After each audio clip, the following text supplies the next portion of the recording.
Assalamualaikum warahmatullahi wabarakatuh. Selamat datang kembali di channel YouTube Warung Politik. Sebenarnya bukan warung ya, kayak kamar politik gitu loh. Salah bikin nama channel kali ya. Sebelum mulai gue minta maaf dulu karena di luar sedang hujan dan suaranya mungkin akan masuk ke dalam tapi gimana lagi, hujan. Seperti biasa ada updatean apa lagi di media sosial, langsung aja kita cus satu-satu ya. Buat yang belum nonton video saya yang kemarin, coba ditonton dulu, linknya ada di deskripsi, biar paham maksudnya, biar nggak setengah-setengah, ya nggak? Kita langsung masuk ke video pertama kita aja.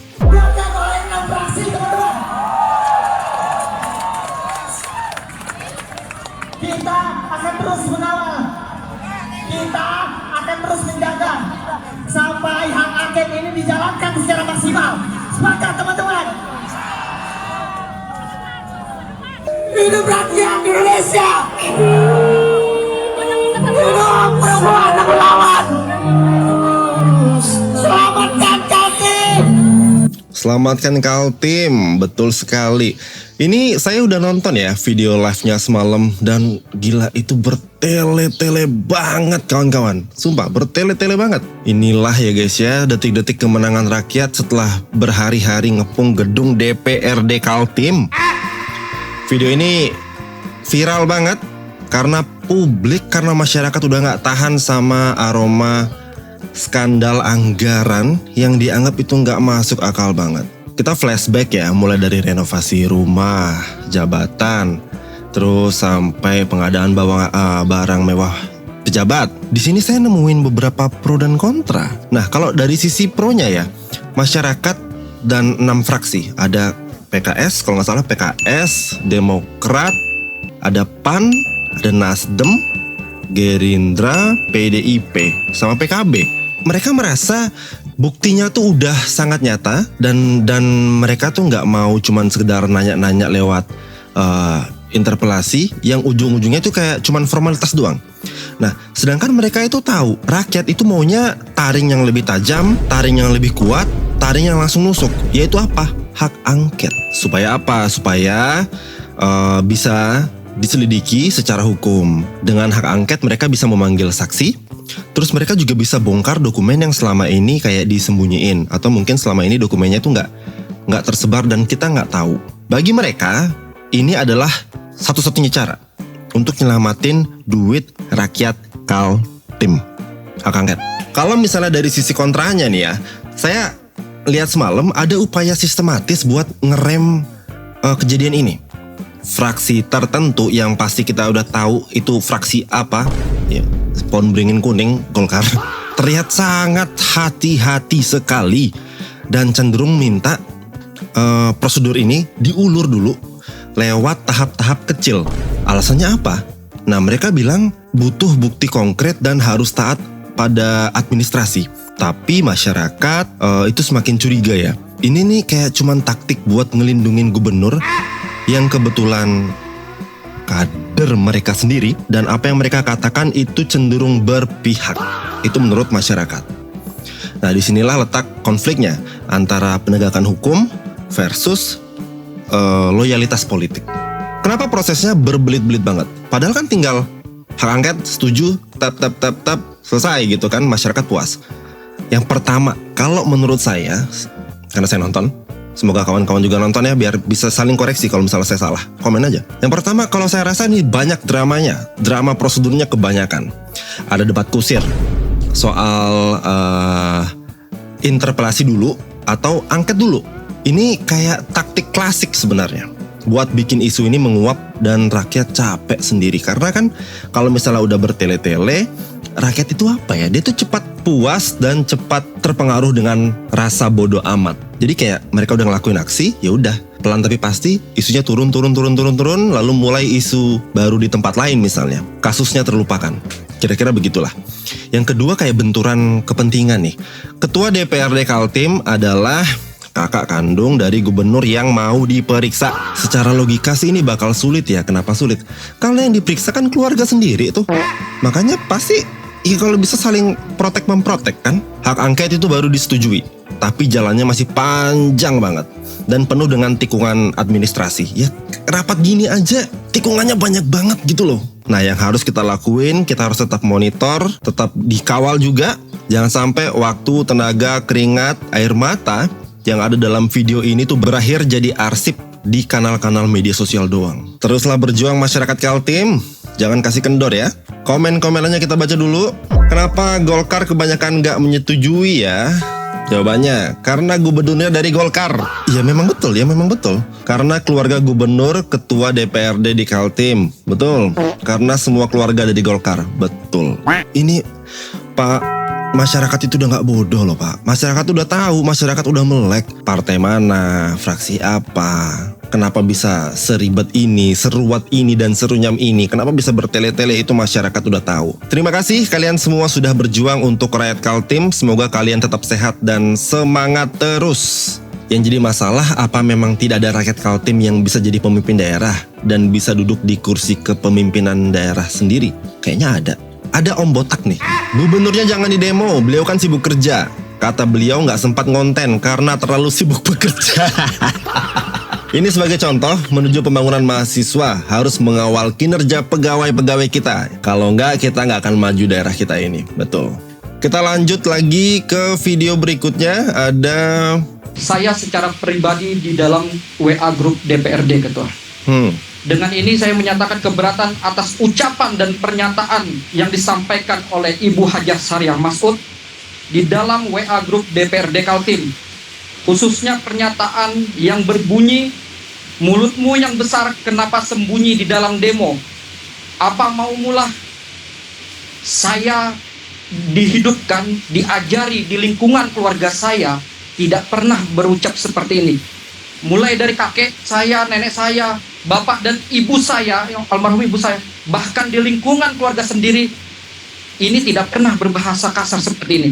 Ini etika, ini marwah dari keluarga saya. Perlu saya tegaskan, Ketua, bahwa grup ini merupakan forum komunikasi kedinasan DPRD, bukan pernyataan sikap untuk menjunjung etika kepatutan serta saling menghormati antar anggota. Itu gunanya WA Group, bukan untuk merendahkan yang bersifat personal. Ini melanggar kode etik.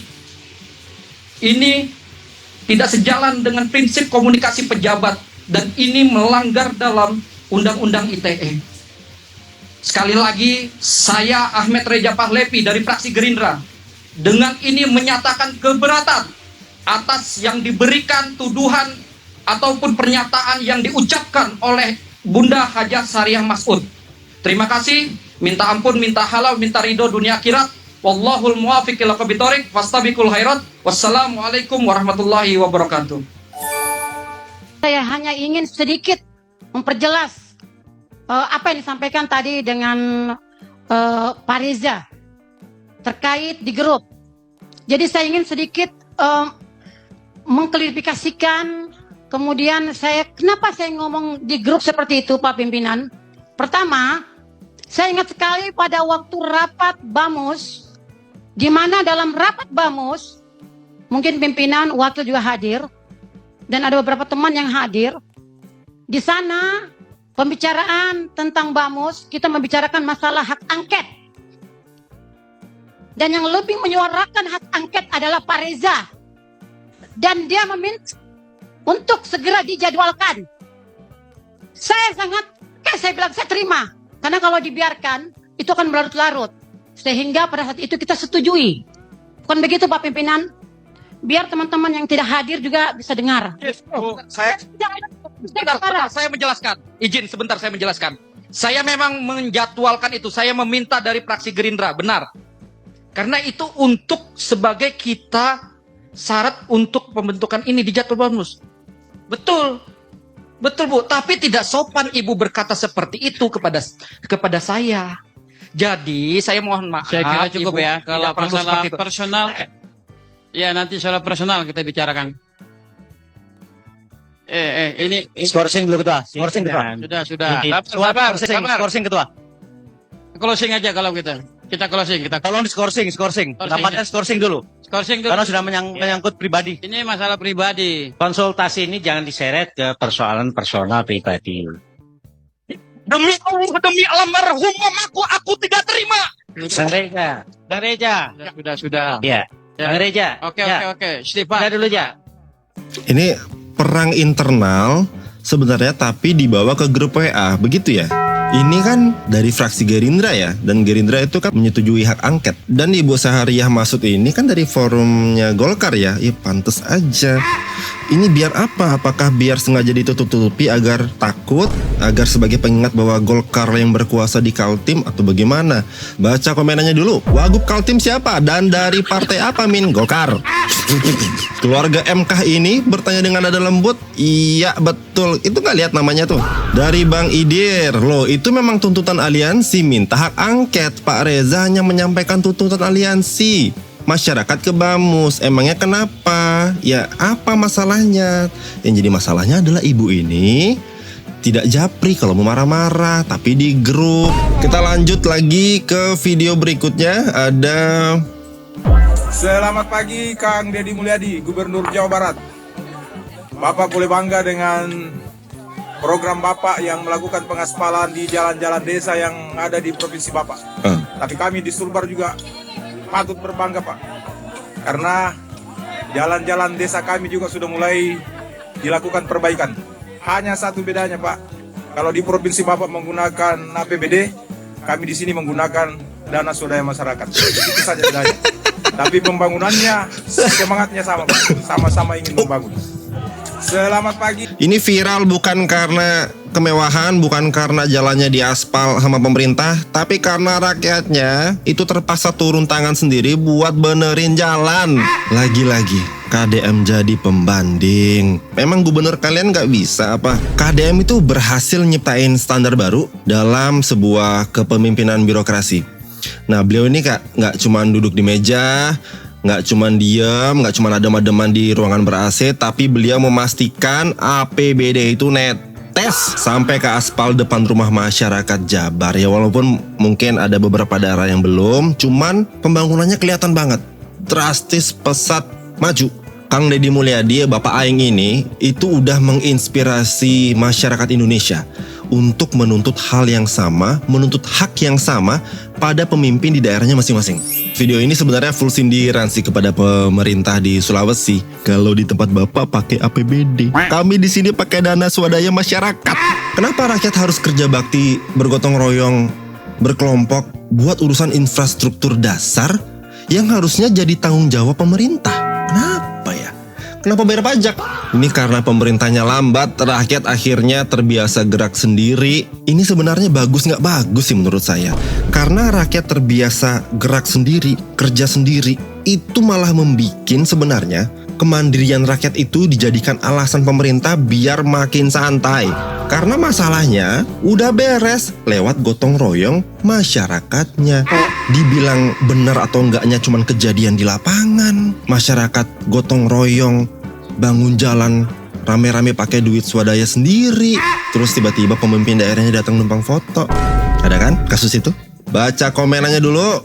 Terus masalahnya apa sama KDM? Kan lu punya gubernur sendiri.